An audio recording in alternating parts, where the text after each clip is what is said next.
for a lot of people, it means that you feel really isolated. So you feel really lonely, like you don't think anyone knows what's going on. And then you kind of convince yourself that you're different from everyone else because you've got all of this stuff going on. And then at the same time, you kind of then, I think, catastrophize a little bit more because you're stuck ruminating in your thoughts and you can't get out of it because you're not talking about it and you're not processing it in a healthy way. And for me, that was something that I was definitely doing, actually kind of that rumination and feeling like maybe I was okay some of the time and continually hiding that.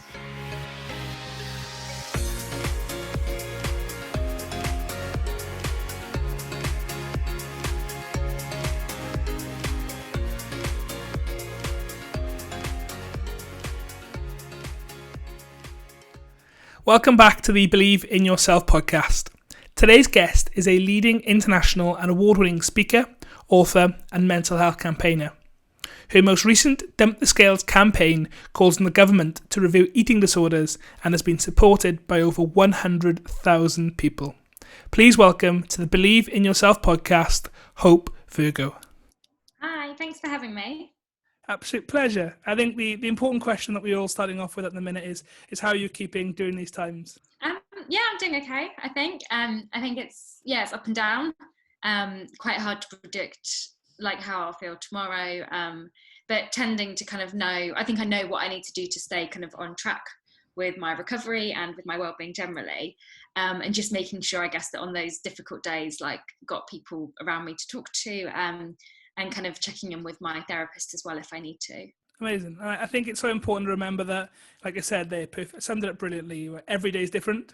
At the minute, our routines are all over the place. So it's a balancing act, isn't it? No, definitely. And I think that's kind of, important to realise, is because otherwise we put this pressure on ourselves, don't we, to be in like this amazing headspace the whole time. But actually that's not the reality of it. And it could be that some days are really difficult, and I guess remembering on those difficult days that you don't have to achieve like millions that day, and taking that pressure off, I guess, just generally as well, with that pressure to achieve like everything by the end of lockdown is also something that's ridiculous. Of course. And everything, Rome wasn't built in a day. It's a slow process. And it's, for example, if I can get every single day and make my bed, then that's a successful day in my eyes at the minute. So I want to find out more about your story and how you got started and where your experiences led to you having the impact they're now currently having. So if we go back to a time where you was a young person, and if you can talk me a little bit through those times that you had then. No, perfect. So I grew up in Bristol. I'm one of five, so kind of slam back in the middle.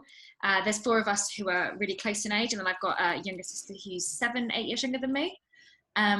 And growing up was kind of quite level for most of my childhood. I was quite lucky. I went to kind of a good school, like I had good friends around me. But I always struggled with emotion and dealing with emotion and processing things. And from a very young age, my mum kind of noticed this and wasn't really sure why I did, and no one was really sure what to do about it. So I ended up having about 6 months of therapy, actually, when I was 9, as a way to try and kind of start talking about things and start understanding what was going on. I then hit secondary school and kind of came up against a lot of issues. My family were quite dysfunctional, lots of family arguments, my older brother constantly arguing with my dad, running away from home a lot. And I was trying to like fix all of these different situations around me and kind of fix everything going on.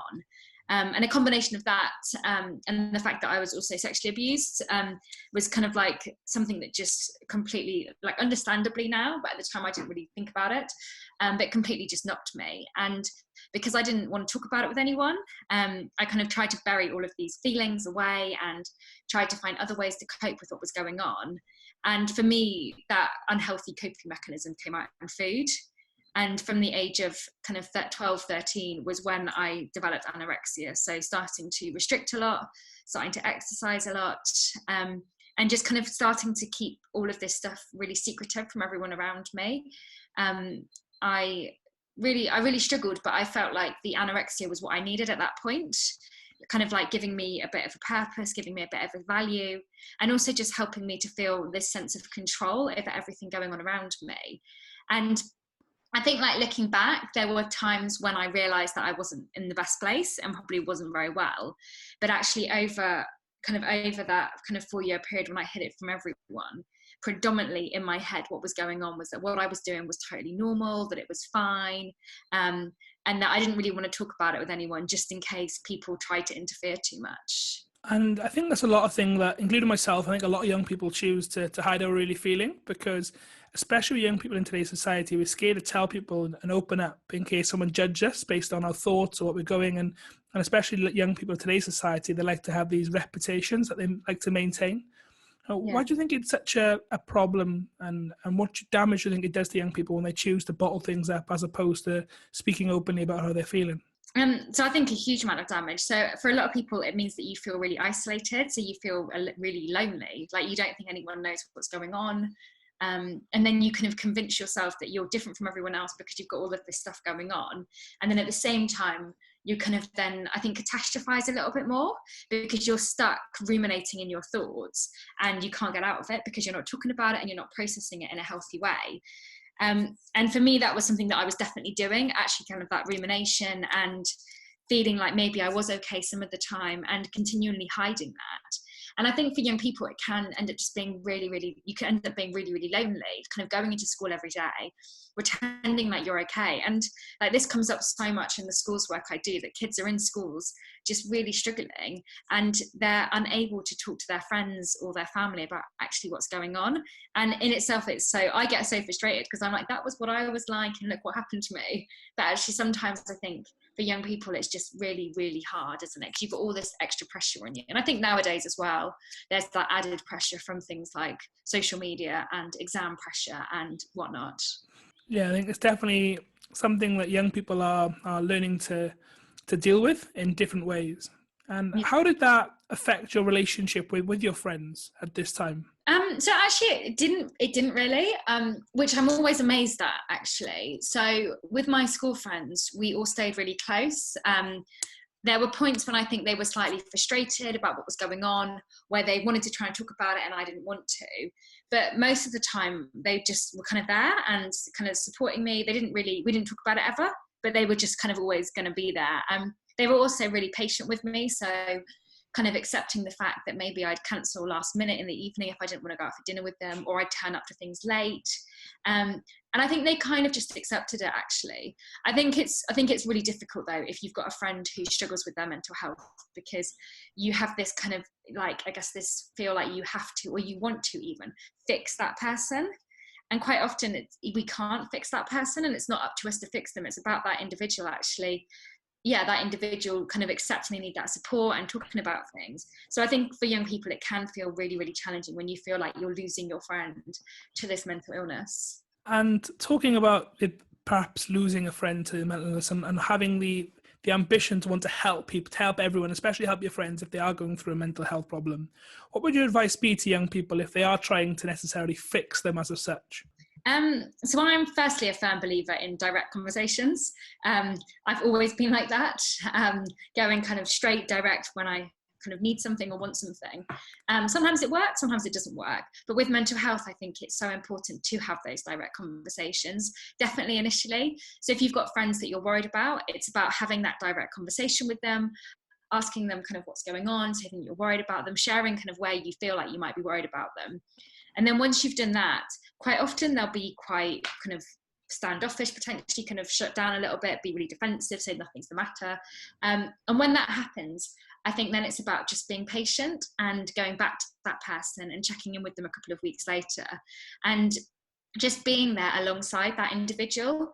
I think if you've got friends who struggle with food and you know they struggle with food, it's maybe about not always organising your social activities around meal times, or not always going to restaurants when you're seeing your friends, but maybe going to the park or going to the cinema or something where food doesn't have to be an issue, and kind of varying things up. But I think the main things is just reminding that individual you're there for them, that you're going to be patient with them, and that when they're ready to talk about things, you will kind of listen. And yeah, and I think just being there. And I think for me, actually, that's what my friends did. They were there for me through it. We still went on nights out when I was really unwell, and kind of creating these happy memories in these quite bizarre situations where probably I wasn't really that happy, but actually trying really hard to create that really, really helped me to kind of stay, I guess, engaged with what was going on. And then if you do have friends, I think that you are really worried about, and you don't feel like they want to talk to you about it, or they don't feel ready to talk to you about it. In those situations, I do think it's about actually going and talking to a teacher about it, going and talking to a parent about it. And I know quite often when I say that in schools, you've got kids who are like, oh my goodness, like I couldn't tell anyone what's going on, it's a massive secret.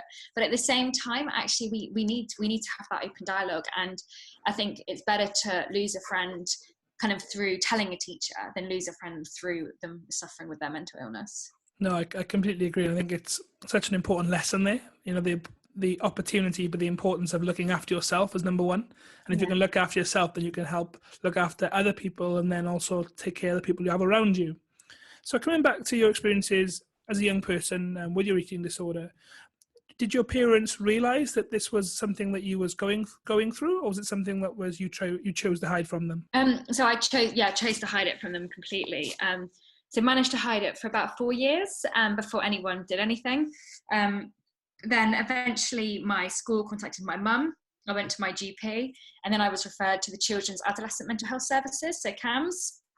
And I think at that point my parents had already realised something wasn't quite right with me, but they just weren't really sure how to go about it. And I think the difference is, like, I'm only 29, but when I was kind of 17, no one talked about stuff like this at all. And my mum had no idea what an eating disorder was. She didn't know what anorexia was. And I remember after my second appointment, she brought about 100 books on eating disorders to try and read her way through, to try and get some kind of education around this whole thing that was going on. So I think maybe they knew slightly, but I think with parents, it's difficult because, like, definitely with eating disorders, they're such secretive illnesses, and you go to such extents to hide what's going on, and you lie a lot, you're really difficult to avoid meal times. And I think sometimes it's kind of like the family has to weigh out whether they're going to cause a scene, whether they're going to have arguments at every meal time, whether you're just going to have a kind of an easy meal time and just let things go. At what point personally did you realise that perhaps this eating disorder was a problem or something, or perhaps what was that time where you realised that you maybe needed to get some help? So I think actually on my third day as an inpatient, so I was at CAMS as an outpatient for about 6 months, so kind of going for weekly appointments. Every week I kind of got my way through my appointments with a lot of lying. I tricked the system so my weight would go up.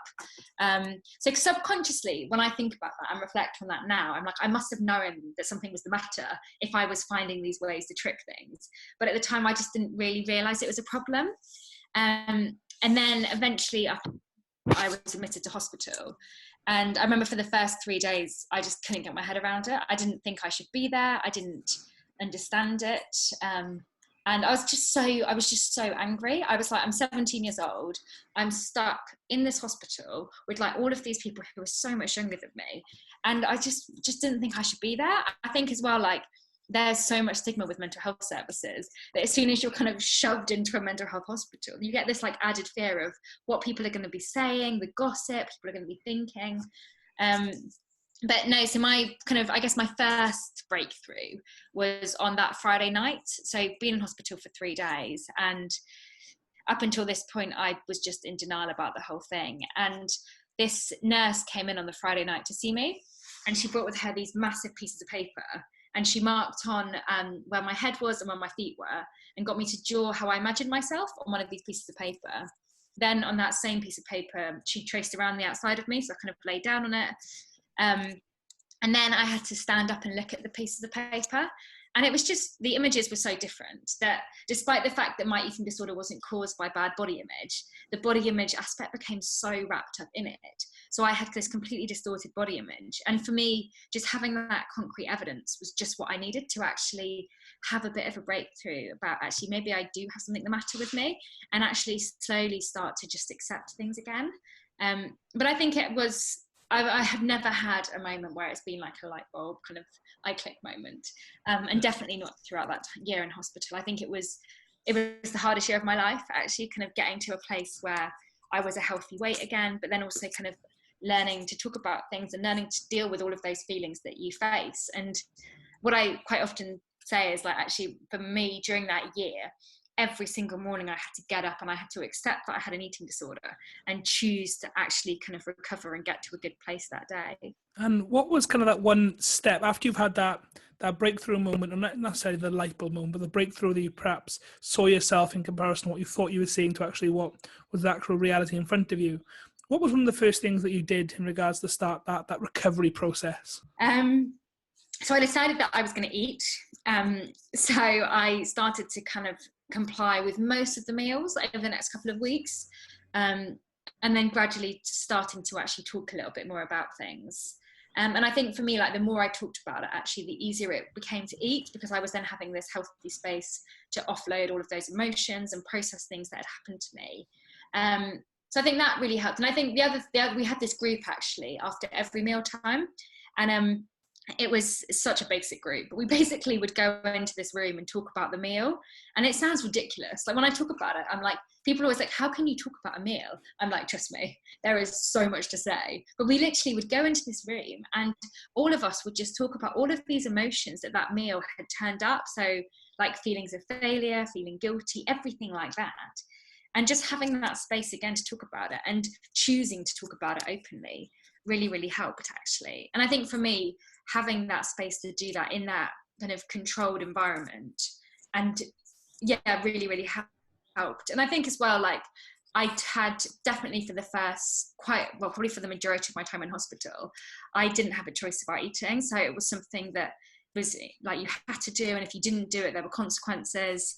And I think living in that institutional environment, it then alleviated some of the guilt that I was feeling around the food. So it definitely helped me to then kind of make myself have something and then push on and deal with the emotions afterwards. I suppose this journey for recovery wasn't necessarily a straight road that was at a start line and a finish line and was straightforward, was it? Or was it something that had a lot of challenges, obstacles that you had to overcome and adapt with? Yeah, no, definitely. So I spent a year in hospital and then was discharged. I turned 18 when I was in hospital. So luckily I was allowed to stay for a couple of months after my 18th birthday. But then after that, I kind of didn't get any support just because of the transition between children and adults, which I know like a lot of people fall through the gap, and it's just awful actually that happens. But for me, it was the first couple of years out of hospital, I lived extremely institutionalized. So I didn't actually know how to live in the real world without having my meals at exactly the same time every day, having the same amount of calories, having like so much packaged food, because that was I knew exactly what was in it. And it was hard actually. I went to uni straight after hospital. So actually living at university in that institutionalized way had its own challenges. And I was lucky, I think, because my friends, although they didn't understand it, they kind of accepted that I was like that and no one really questioned it. So it kind of just worked for me. But then when you have an eating disorder, you go into all these other situations in your life. So whether it's university, whether it's a change in school, whether it's a working environment, and again, you have to navigate the whole food arena. So when I got a job, I had to work out that actually where I was working for that first year after uni, everyone used to go out drinking every night. And that was something that I didn't feel comfortable doing, or that quite often in the week, we'd have these massive team lunches. And again, learning to navigate all of these situations and trying to work out actually how much I wanted to push myself, and how much it was just best just to kind of keep on that radar of just being okay with things. But I think for me, the big thing in those kind of couple of years after hospital was just about trying to get a bit of fun back in my life and trying to enjoy things again. And I went traveling, which was amazing, to just kind of experience different things. And for me, doing things like that just helped me to push my kind of plateaus in my recovery. So I began to trust myself so much more.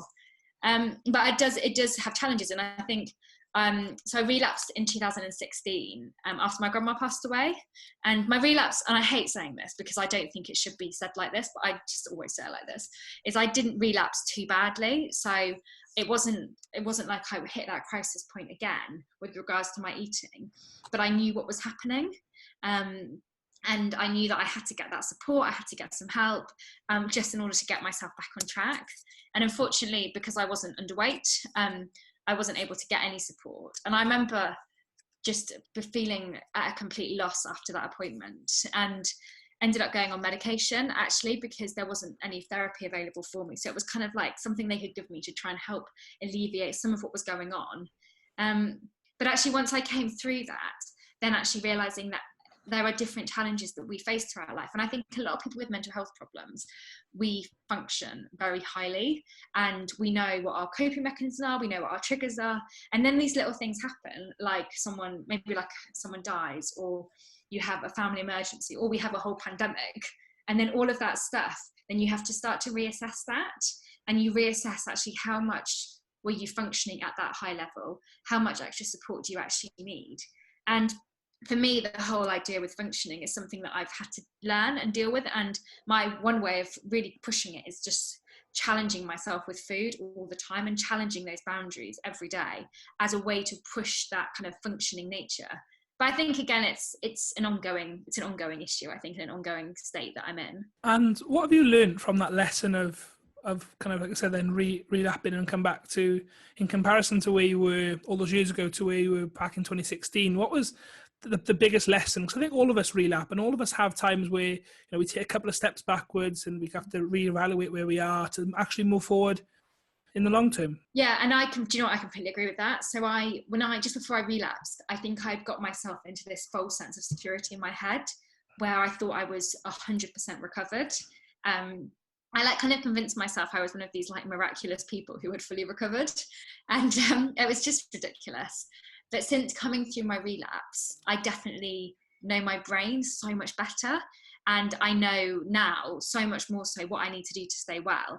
And I think for me, I'd put this pressure on getting to the 10-year marker without relapsing. And when I didn't make it, I was absolutely devastated. But actually, for some reason, I'd labelled this 10 mark as if I get there, everything will be amazing and fine. And it was a stupid target to set myself. But I think it's that expectation. And I think the issue for lots of people with relapsing is it's so frustrating for a start when we feel like we're taking a backward step. But also, people don't always talk about relapse. Like, quite often we talk about like the real highs in recovery, or we talk about what it's like when we're through that and we've had a mental health problem. This is how awesome we feel now. But people very rarely talk about kind of relapse and the ins and outs of actually living with a mental health problem. And for me, kind of experiencing relapse, I think, made me realize the importance of actually talking about that sort of stuff and being more honest about it. So we're not putting that pressure on others to think that it's just this amazing straight line upwards. I completely agree with that, because it's a case of that so many people talk about the successes, but they don't talk about the times where they failed, or how many times they have failed, and the setbacks that they had to go through. But I really do believe that, you know, the setbacks are just platforms for a greater comeback, and we have to choose to look in that positive light. So when you were going through, you know, all of your eating disorder issues as a young person, and when you relapsed, what was your motivation to improve your well-being at that point? So when I relapsed, I guess my motivations have always been really similar, actually, which sounds ridiculous. But for me, so when I was in hospital, I also did a huge amount of work on this. And it was things like traveling. So I love going on holiday. And actually, I can't do that sort of stuff if I'm kind of struggling with food. Also kind of having my job, which now definitely is something that I absolutely love doing what I do. And I know that I couldn't do this if I got on well again. And then a big thing as well is I want to have my own family. And actually, like, if I'm not eating, I can't do that sort of stuff. And for me, having those motivations kind of written down when I was in hospital, but still kind of having them written down in my bedside table is really important to me. Because when I do have those days when maybe I'm feeling a bit low or I'm struggling a little bit, actually having the chance to go back to that. And how I always say it is like, so what I kind of see it is with like the anorexia, what it does is it makes us just feel completely invincible. And we are convinced, because we have this voice in our head telling us what to eat and what to drink, and because it makes us feel so good when we're doing what it tells us to do, we just think that we can take on the entire world with actually no fear at all. And so for me, it was so important to actually start to think about all of those things the anorexia stops me doing. And when I relapsed, that became even more important, because I wasn't getting that support from like therapy, from the NHS through services. So I had to make sure that I was able to kind of push myself further forward with it. And what was the point where you made a decision that you wanted to start talking openly about your experiences and the story that you had been through? So after I came through my relapse, I decided that I wanted to write a book about what I'd been through. And the reason I wanted to do that, I guess the main reasons was my fear around the fact that we don't think people relapse, and the pressure that like recovery is just this straight line. I wanted to educate people on eating disorders, so making sure that people know that eating disorders come in all shapes and sizes, and they're not they're not just about weight and body image, but they're so much more than that. And then again, just to try and make people just feel less alone. So I know what it was like when I was really struggling, to just feel like no one really understood what I was going through. No one got it. And even though I think the NHS are amazing and the services that they offer through mental health services are fantastic, but quite a lot of my time in hospital was spent just thinking no one really got it. Like, these people are trained professionals, but they don't really fully understand what it's like to have this voice in your head all the time. They don't know what the ins and outs of that fear are around it. And I wanted my book to be out there to actually share all of that stuff. And then after I wrote it, I just started talking about it. And it's been amazing. Like, I've absolutely loved kind of having the chance, and I feel so lucky that I can talk about it and kind of get out and about and share my story and help other people through that. Because I think quite often we do still think that people with mental health problems are maybe weak, or maybe they can't do stuff like this. So for me, it's just important to help break that stigma a little bit more. When it comes to breaking that stigma and talking openly about the thoughts and the feelings that you had, especially with your book, why is it important that we go into these places, like you said earlier about you going to schools and organizations to do these talks? Why is it important for us to go into these physical locations to break the stigma there and then? Because I think if we don't talk about it, then people are still going to keep suffering in silence. And I think there's only so much stigma we can break by, I don't know, watching famous people talk about it or watching the royals talk about it. I think we need, like, just regular people like me and you to go out there and actually show that it's okay to talk about it. And we're not like the royals. We probably can't afford to have ridiculous healthcare or whatever. But actually, even without that money, we can still get to a place where we're feeling good again and we're able to manage. And I think it helps. I think it's more relatable for young people, actually, particularly. They can relate to what we go through, maybe. And they see it as more of an okay thing to talk about when they can see, like, a real person stood up talking about it in front of them. I think that's so important. And, you know, it's great for publicity when you have celebrities talking about it. But I think young people and people in general, we need people like community heroes like yourself, people who have been through it. I'm just one of you. I'm not someone special. I'm not someone who's necessarily maybe won an Olympic gold medal. I'm just a normal person who's been through it, and just we've all had our ups and downs, just like you and I have had. And that's such a unique thing to have in common. But to be able to see that as an opportunity to talk about it is incredibly strong. I think it's something that is sometimes underestimated.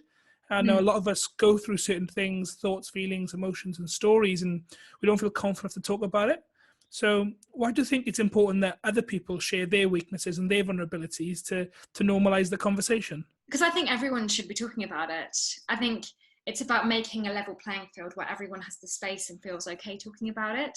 And I think the more we normalize it, the more okay it's talk about it. We all talk about having, like, a physical illness, like a headache or a broken foot, and we're totally okay about that. But we still have issues talking about mental health a lot of the time. And I think as individuals, we all need to start taking more of an active role to actually challenge that and to actually really start pushing that conversation. And the only way to do that is to get everybody talking about it. And reflecting back on your experiences and your journey, what's one thing that you know now that you wish you knew when you started out? I think for me, probably two things, if that's allowed. Of course, carry on, many as you want. The first thing, I guess, is that it's okay to talk about things. So whatever it is, you're not going to completely shock anyone. And it's important that we talk about it. I think for me, I hid so much stuff that happened to me as a child and kind of lived with it for so long, trying to find ways to cope with it. And if only I just talked about it, my whole life would have been completely different. And now I don't mind. These things happen for a reason. But I think at the time, I wish that I'd felt able to talk about it and voice that. And the other thing is, which is probably a bit of it's going to come out probably quite silly and maybe quite vain, but I think it is being skinny doesn't make you any happier, which sounds ridiculous, because having an eating disorder isn't about being really skinny. It's not about losing that weight. It's not about body image or being the perfect size, but it's about the emotions, the feelings, and control. But then you become so fixated on these numbers. And I was convinced that if I just hit a certain number on the scales, that my life would be fine, that those feelings would go, that I'd get that control back. And looking back, it didn't work. I was never happy when I was underweight and when I was ill. And instead, like, my mind was elsewhere. I was constantly thinking about calories. I was constantly stressing about the next meal. Didn't have the energy to engage with anything going on. And I think if I hadn't been so set in that, then it might have helped. And I do the work quite often when I go into schools. A lot of young people do always say that. They're like, oh, but I just want to be skinny because then everything will be fine. And I'm like, no, it won't. So I think if I'd known that as a child, I would have put so much less pressure on myself, probably. And why do you think young people put that pressure on themselves to be the best body image version of themselves, or to be skinnier, or from a male perspective to be more muscular? I think some of that is social media, if I'm honest. And I hate blaming social media for stuff because I think it can be really, really good. But I think with things like that, it's the way that we have this ridiculous diet culture, which is constantly pushing all of this unhealthy messaging. The whole fact that nowadays disordered eating becomes so normalized, and it means that for kids, they look on the telly and they just see certain kinds of people and they think that to be successful, to be happy, that's what we have to look like. But again, we've got no idea what's actually going on for those individuals. So we just look at like the outside of someone and assume that everything's totally okay. So I do think it's that day-to-day pressure actually, and that pressure of kind of diet culture and that messaging that we see all the time everywhere. And I think that even if you've had an eating disorder or not, actually that messaging is unhelpful and really unhealthy. And I completely relate to that. I think, all you have to look at from my perspective, if you look at like online dating shows and things that you see on TV that has young people hooked on and engaged with, if you look at those kind of people and the body images that they have, then you think, oh, if I've got to be like that, if I want to make it, then I have to be look a certain way, and people have to perceive me in that light. Yeah. But I think it does come down to that perception that a young person has, and that young person has a choice of what they perceive to be healthy or not. And coming back to being online and the pressures of social media, why do you think it affects young people in the way that it does? I think it's because it's the only thing that maybe it's the only thing they see, and they become fixated on that. We also spend a lot of time looking at social media. And so we just basically are flooding our minds with it. And I know that for me, even though when I might be scrolling through Instagram, I know that content isn't always real, but I know that kind of subconsciously it's going in and making me feel worse about myself. So I think for young people, they know it's not always real and they can justify it to themselves, saying it's someone's highlight reel, it's whatever it is. But actually quite often we're still struggling with that content, and we're struggling to know how to process it and how to deal with it as well. So I think that doesn't help. But I think, again, it probably does come down to the way that we've been brought up, and the way that nowadays people are constantly talking about diets, talking about being on the next diet for Christmas or summer or whatever it is. Or even like at the moment during lockdown, people are talking about dieting and using this time to lose weight. And it's just this constant unhealthy messaging.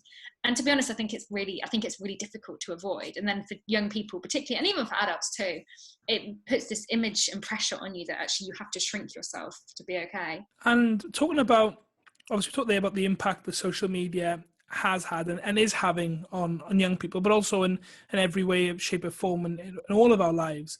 How can we perhaps use social media, not as a positive, but how can people manage their social media better to make sure that when they don't go on social media, they're not just flooded with this perfect idea of what diets look like, but also if they can go on social media and not leave it feeling not good about themselves or questioning the way they look or feel? No, definitely. So I think the first thing is around just diversifying your feed. So making sure that when you're looking at stuff on social media, it's a range of bodies, it's a range of information, and maybe taking some time out to actually look through your social and work out how certain accounts make you feel. And if they don't make you feel that good, maybe go back to them and then reassess whether actually you want to follow that sort of stuff. The other thing I think with social media, it is about flooding yourself with positive content. So I am one of those people that think social media can be really positive. And I think done in the right way, it's amazing. And you see people connecting, you see people supporting each other. But again, just being mindful of actually the kind of stuff you're looking at. And I think as well, just thinking before you post sometimes. So I think on social media, it's such a good space to be honest and to be vulnerable. But I think particularly for people who maybe are quite new to sharing things, it's about being mindful of what you want to share and what your boundaries are within that as well. And we talked there, coming back to one of the things you said previously, was about how important it is to find happiness at young people, and how important it is to find, what makes you happy, rather than thinking that happiness comes from being skinny or looking a certain way. Now, what would your advice be to someone who is maybe looking to find happiness and is looking to find happiness in maybe the wrong places that we've talked about during this episode? So for me, it was about booking in other things that make me happy. And what I did do, and I've actually done this quite recently as well, I've done it a couple of times in my life, is making a list of things that make me happy and then working out actually how much of my day is filled with that. And I think for me, it's things like just really basic stuff, actually, like sitting in the sunshine, having a nice cup of tea, like seeing my friends, like just hanging out with people. And once we realize it's that sort of stuff that makes us happy, then actually all of that other stuff that we think makes us happy, like being in a certain shape or going to the gym a certain amount of times, that stuff soon disappears from our brains and we're left with all of that other concrete stuff. And I think particularly like at the moment, more so than ever, it's about looking at the things that you feel grateful for in your life right now. So whether it is the fact that maybe you can have a bit more of a lie-in, or that you can go, I don't know, go and do your one piece of exercise with your family instead of kind of doing it on your own or doing it with your friends. And once we assess actually what makes us feel grateful, again, that is another way of evaluating actually what else makes us happy and what things will make us happy moving forward. Oh, definitely some great advice there, and gratitude and being grateful for the small things is something that I do on a daily basis, because it's something that I find brings me happiness, focusing on what I have as opposed to what I don't have. Yeah.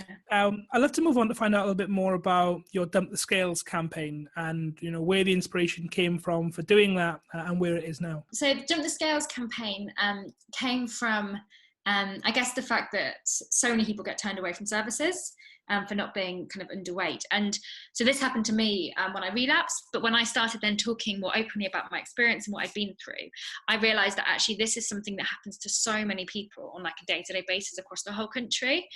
So I launched it about a year and a half ago now. It's got over 100,000 signatures, as you mentioned at the start.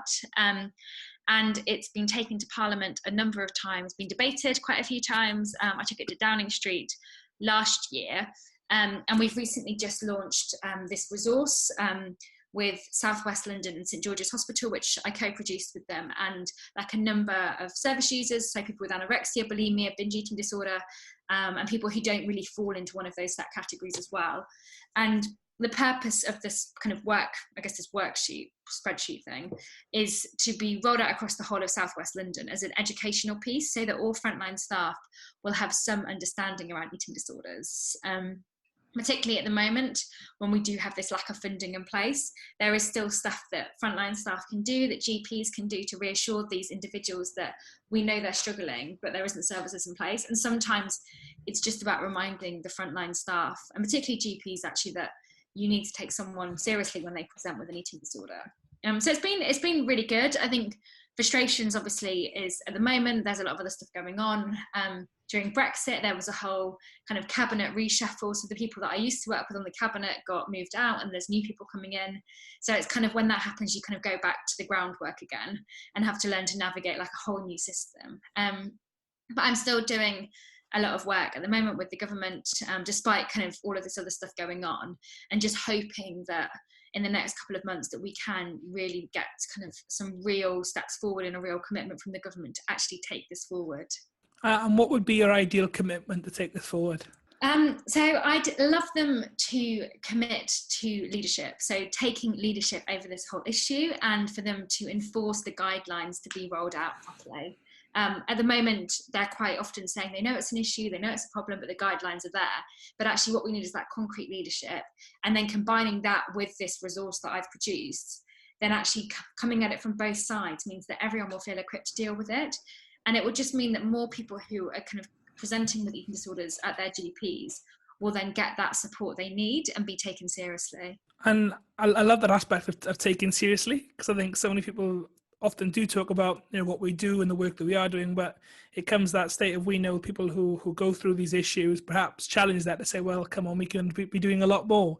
Yeah. But on a fundamental level, talking about that's what government can be doing, but looking at young people, but also everyone in modern day society, what can all of us be doing right now to help normalize the conversation when it comes to mental health? So if you're having a bad day, just speak up about it. Like, don't feel ashamed about it.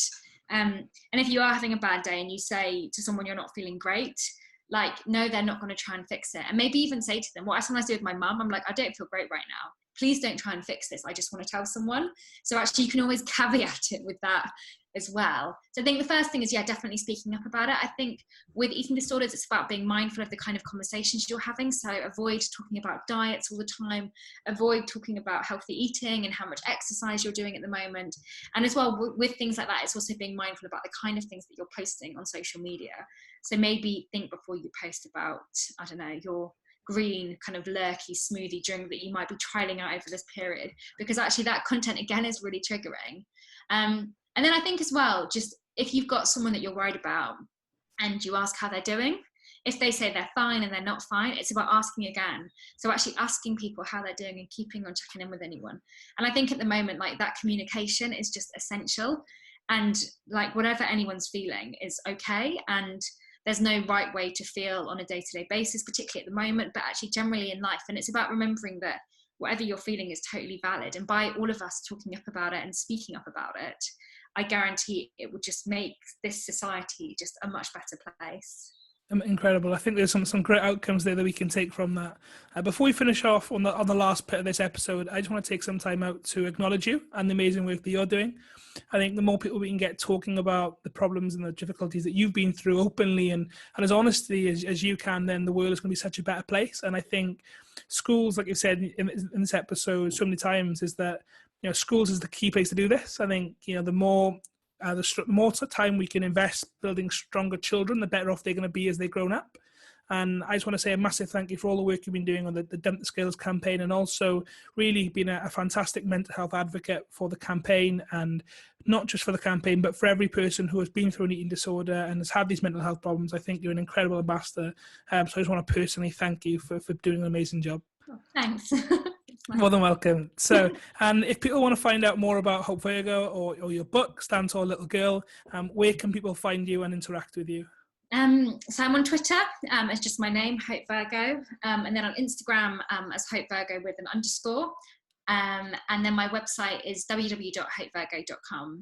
So yeah, if you've got any questions, or if anyone's got any thoughts, or if you've had experiences yourself of being turned away from services, do please feel free to kind of get in touch, and I can talk to you a little bit more. And if people surely haven't listened to this episode, want to find out more about your story and the book itself, where can people find Stand Tall Little Girl?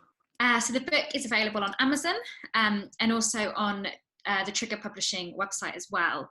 And it is in all major retailers, but obviously most bookshops are shut at the moment. So it's probably best to go online. Go online in a minute, but when all shops, when we're back to normality, whenever that is, go and check out your nearest bookstore. Yeah. Amazing. Now, I like to finish every episode with something called my final five, which is 5 rapid fire questions just to summarize this awesome interview and to summarize the conversations that we've been having. If you could try and answer these questions in one sentence or less, that'd be much appreciated. But I do allow some people to go over, so you're more than welcome to. So starting off with question number 1, and that is something we've talked about in this episode, but what are you grateful for? I'm grateful for the sunshine. Making the most of the weather that we have now. Yeah, it's awesome. So lush. Question number 2, what's the best piece of advice that you've ever received? That healing takes time. And question number 3, what's one thing that you do to take care of your mental health? I do therapy every week. Therapy. And question number 4, if you could go back and share one message with your younger self, what would that one message be? Don't be ashamed of the abuse, but talk about it. And finally, question number 5, what does believing in yourself mean to you? Feeling confident, accepting who I am, and not beating myself up or ruminating over things that have happened.